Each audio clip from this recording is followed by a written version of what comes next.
हजरत मोहम्मद सल्लल्लाहु अलैहि वसल्लम की पैदाइश से 1000 साल पहले यमन में एक बादशाह रहता था जिसका नाम तबक खमीरी था। वह बहुत ताकतवर और शानदार बादशाह था। उसके पास एक बड़ी सल्तनत, 12,000 आलिम और हकीम, 1,30,000 सवार फौजी और 1,13,000 पैदल सिपाही थे। जब वह अपनी सल्तनत का दौरा करने निकलता तो उसका लश्कर बादलों की तरह जमीन पर छा जाता। जहाँ से गुजरता लोग दूर दूर से सिर्फ उसकी शान और शौकत देखने आते। एक दिन बादशाह ने इरादा किया कि वह अपनी सल्तनत का बड़ा दौरा करे। चुनांचे वह अपने पूरे लश्कर के साथ चल पड़ा। जब वह मक्का मुकर्रमा के करीब पहुंचा तो उसने देखा कि यहाँ के लोग उसकी तरफ बिल्कुल तवज्जो नहीं दे रहे। कोई उसका इस्तकबाल करने नहीं आया। बादशाह को बहुत तज्जुब हुआ। उसने अपने वजीर आजम से पूछा, क्या मक्का के लोग मुझसे मिलने क्यों नहीं आए? क्या वह मेरी हुकूमत से वाकिफ नहीं? वजीर ने अदब से जवाब दिया, जहाँ पना, ये शहर खास है।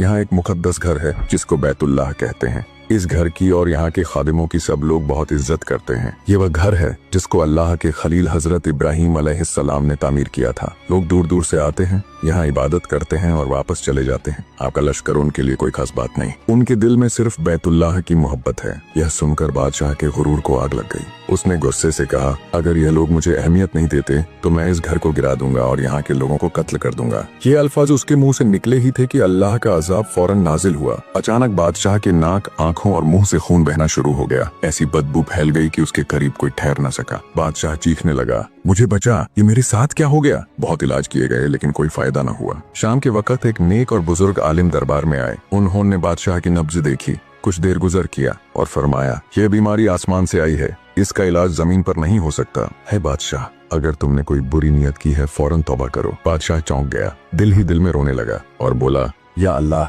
मैंने बैतुल्लाह को नुकसान पहुंचाने का जो इरादा किया, मैं उससे तौबा करता हूँ। जैसे ही उसने सच्चे दिल से तौबा की, फौरन उसका खून बहना बंद हो गया, बदबू खत्म हो गई और वह बिल्कुल तंदुरुस्त हो गया। बादशाह सजदे में गिर गया और रोते हुए कहने लगा, ऐ मेरे रब, मैंने तेरा घर पहचान लिया। यह वाकई तेरा मुकद्दस घर है। खुशी के शुक्राने में बादशाह ने काबा शरीफ पर रेशमी गिलाफ चढ़ाया और मक्का के हर शख्स को 7 अशरफियां और 7 रेशमी जोड़े बतौर नजर पेश किए।